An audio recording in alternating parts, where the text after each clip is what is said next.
Alright, so this is genetically modified organism from Wikipedia. A genetically modified organism, or GMO, is any organism whose genetic material has been altered using genetic engineering techniques. Example, a genetically engineered organism. GMOs are used to produce many medications and genetically modified foods, and are widely used in scientific research and the production of other goods. The term GMO is very close to the technical legal term living modified organism, defined in the Cartagena Protocol on Biosafety, which regulates international trade in living GMOs. Specifically, any living organism that possesses a novel combination of genetic material obtained through the use of modern biotechnology.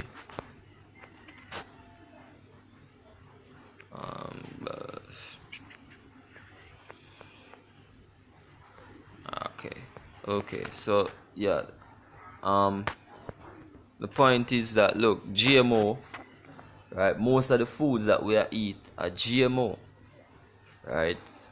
And according to Wikipedia, right, GMO are basically things with altered, where them genetic code has been altered. See, whether for make them produce more sweetness, or if it look bigger, or have a different color than the regular. For example, you have the yellow melons, right? You have certain tomatoes that grow extremely small or extremely large, pumpkins, all of those stuff. See, along with other things as well, right? So Esau basically see himself as God, right? Basically creating his own organisms using the things that the Most High already created, right? You have genetically modified animals, cats that glow in the dark. See, you have certain foods where you take DNA from another living organism and splice the DNAs together to get a whole new species. Just you have certain salmon where him take the DNA, mix it with tomato to make the tomato bigger, right? You have certain and the main thing where Esau like for put in the food is friggin' swine, swine. That's one of the main thing that Esau mix with everything. See, and I'm just give me a second here, so.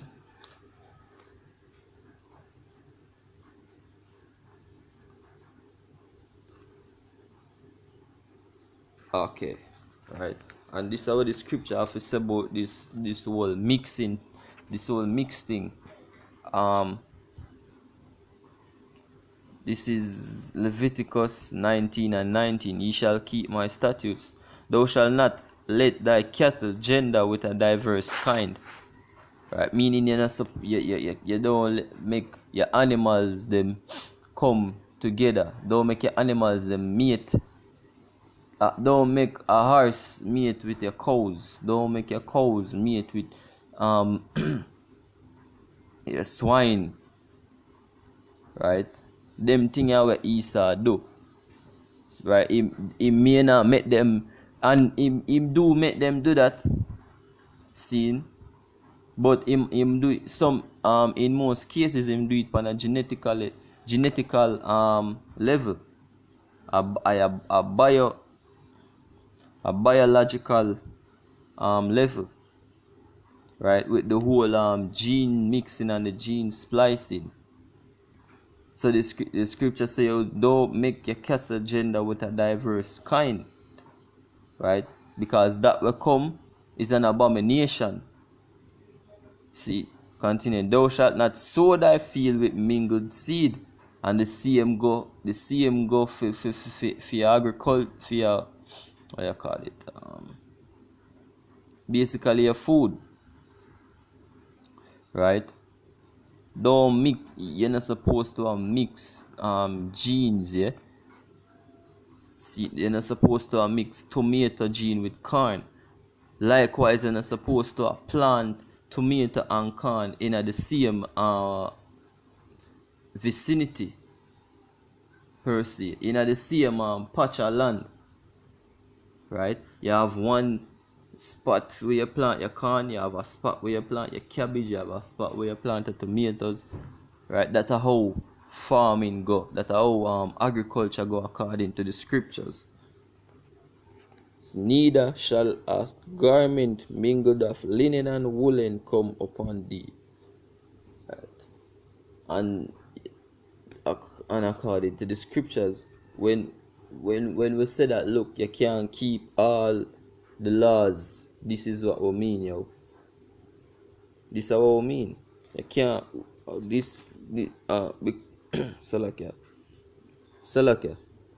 When we say you cannot keep all the laws 100%, right? This are one of the laws that we cannot keep, right? Because a majority of we do make or manufacture our own clothing. See, so a majority of the time we are gonna wear garments, whether it be a pants or a shirt, we make out of different materials. We mix materials with mixed materials. Right, so and a majority of farmers, well, me not gonna speak on the whole farm part because me not really know much about that. I don't have much experience about that. Right. So continuing this now, when it comes to the this whole climate change and global warming, right? Esau like to push these things that the carbon emission are destroy the earth or cause global warming. See, so basically them have to do something, right, to stop it, or else all of the ice and whatever were there in the Arctic or wherever them there, Atlantic, the Arctic scene, I go eventually melt away, and the whole earth I go get covered with water again.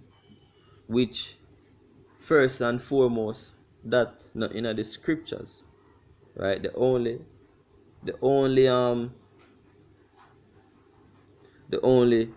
time the waters ever cover the earth fully in the time of the flood with Noah, right? And the Lord Yahweh Hashem Yahushai promised that, look, him not go ever send a next flood to destroy the earth. See? So right there and then, this whole climate change, global warming bullshit that get cut. See, because that not prophetic, that not in the scriptures, that never get prophesied, yo. What the scriptures say, this the old earth was destroyed by water, but this one shall be destroyed by what? Fire. Right? The thermonuclear missiles will get created in the earth. See, them they get created for water come wet them up on them thing there. Them get created for be used to destroy and for reset the earth. You know what I mean? Continuing. Okay, so basically the definition of greenhouse gases: a gas that contributes to the greenhouse effect by absorbing infrared radiation, carbon dioxide and chlorofluorocarbons are examples of greenhouse gases.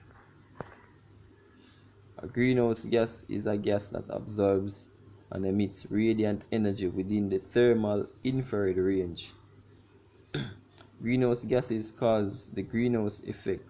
The primary greenhouse gases in Earth's atmosphere are water vapor, carbon dioxide, methane, nitrous oxide, and ozone. Go Wikipedia.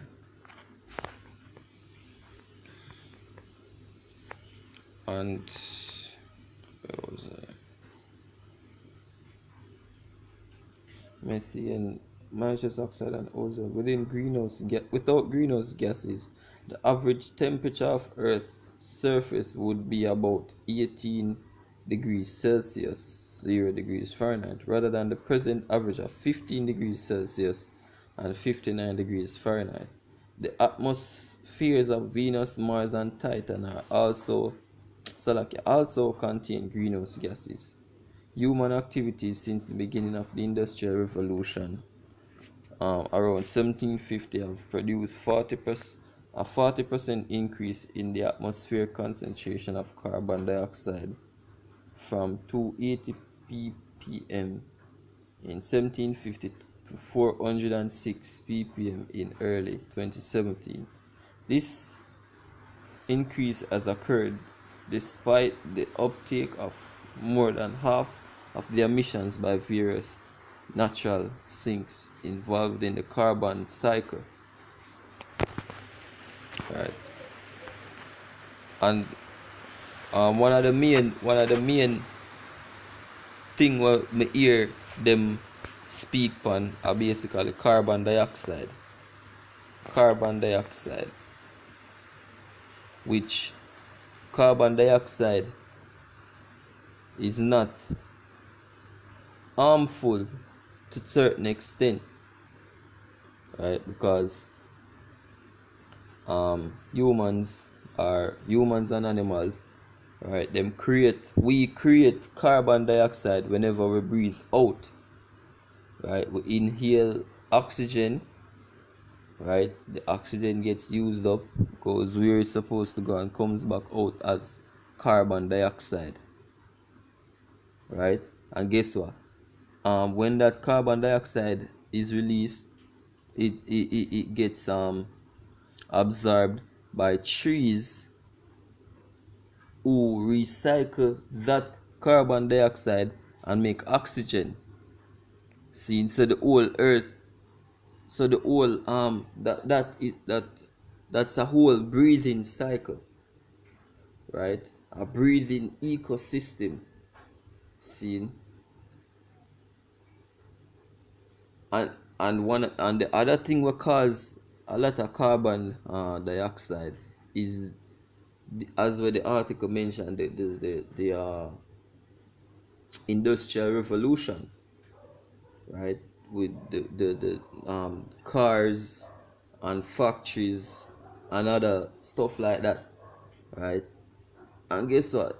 That all of them think the factory and the cars them who produce them someday, yo. See the same Esau, right? The same wicked, the same devil, right? Them have the runnings, or them have them hand in everything will take place in the earth.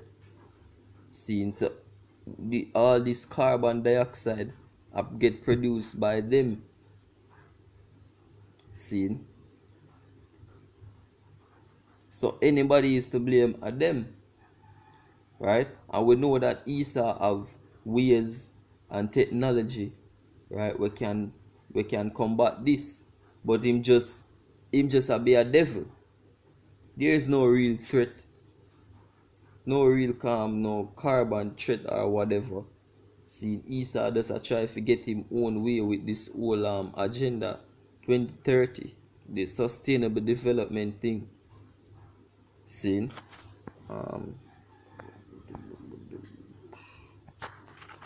right? This him are the one where really a destroy the earth, right? So just I go try get this over with. This is the last article. Read our next precept and then we close off. Alright, this is from the Wikipedia. Nuclear weapons testing. Alright. Just want to get the main point.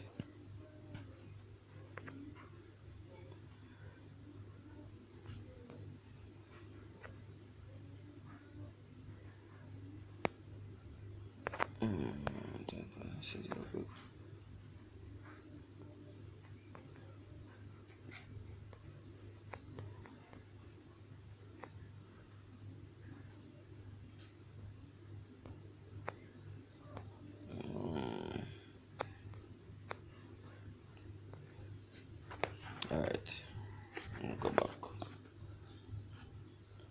Okay. This says, this is how I type, this is how I search. How many nuclear tests done in the world? The nuclear powers have conducted more than 2,000 nuclear test explosions. Numbers are approximate as some test results have been disputed. Right, which knowing these devils, right, are probably more than friggin' 2,000. Right, good, are way more than that. With the United States, 1,054 tests by official count, involving at least 1,149 devices. 219 were atmospheric tests as defined by the CTBT. Right? So them even have nuclear missiles that test in the atmosphere, yo.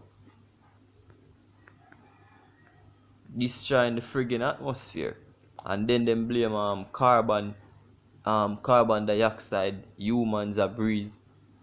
Them want come in with them carbon tax and all of that. Yeah, blah. Go back. Right, and so this is something interesting right here. Yeah.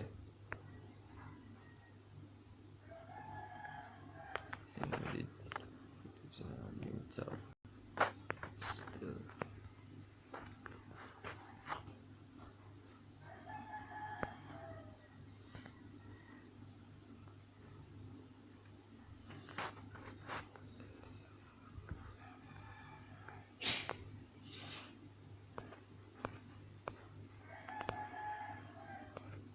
Okay. Just bear with me a second. Just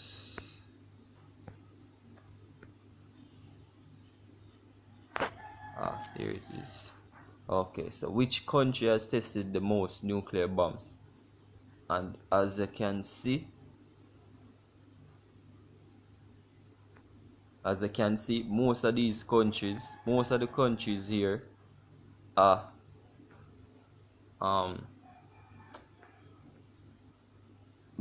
Edomite, mainly Edomite populated or Edomite run or Edomite patriotic countries where Edomites patriotic about. Seen? Right? And these are, as what the article said, known tests, or as what the list said, known tests. Right? United States of America, the Soviet Union, the United Kingdom, France, right? And coming down, you have China, India, Pakistan, and North Korea. The list goes on, right? But the main point is that look, the top countries, the top nuclear testing countries, right, are the Edomite, are the main Edomite countries, right? Starting with America.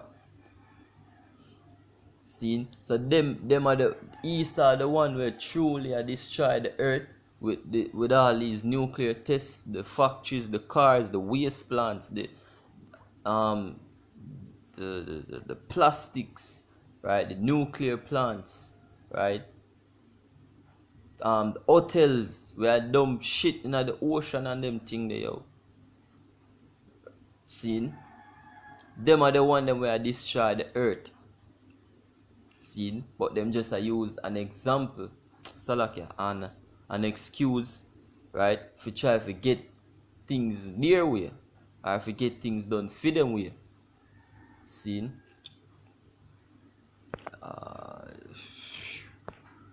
So just I go jump back into the precepts then. This is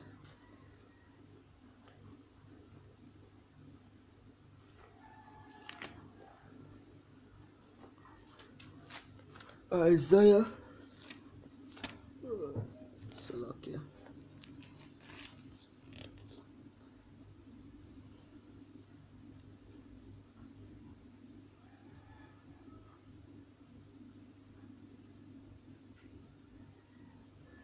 This is Isaiah 51 and verse 3. Verse 3 is that for the Lord shall comfort Zion, he will comfort all her waste places, and he will make her wilderness like Eden, and her desert like the garden of the Lord. Joy and gladness shall be found therein, thanksgiving and the voice of melody. Right? So when our righteous kingdom gets set up back, seeing all our desolate places are gonna be fruitful. Seeing all our borders will get destroyed are gonna be built up.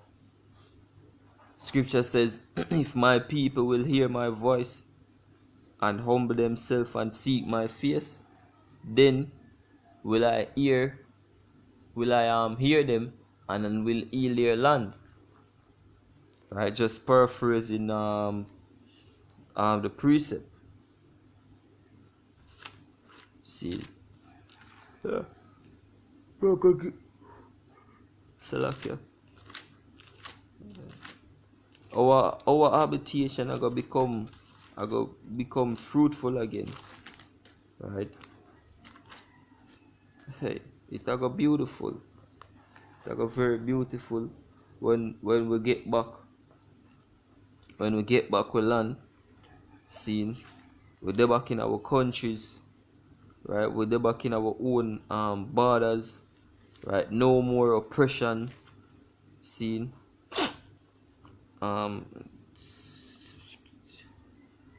verse CM Isaiah 51 verse 13.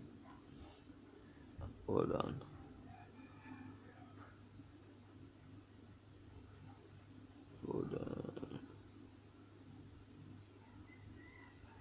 Alright, yo.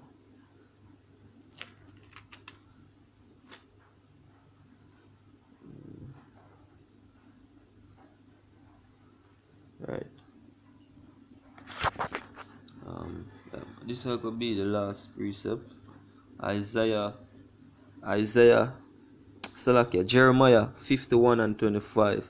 Behold, I am against thee, O destroying mountain, saith Yahweh, which destroyest all the earth, and I will stretch out mine hand upon thee, and roll thee down from the rock, Salakia, from the rocks, and will make thee a burnt mountain. Right? And if you take notice, it mentioned rock and it mentioned burnt Salakia. Right? Esau the one we live in we habit we originate from the cliffs of the rocks. Seen according to history and according to the scriptures. Right? The Caucasus region of Russia, the Caucasus Mountains, seen between the Black Sea and the Caspian Sea. And it also says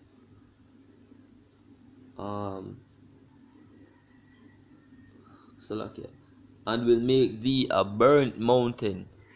Right? And we know that according to Obadiah, right, the whole nation of Edom are gonna be burned off after 1,000 years. Them shall be the stubble. Right? Just paraphrasing the precept. Right? So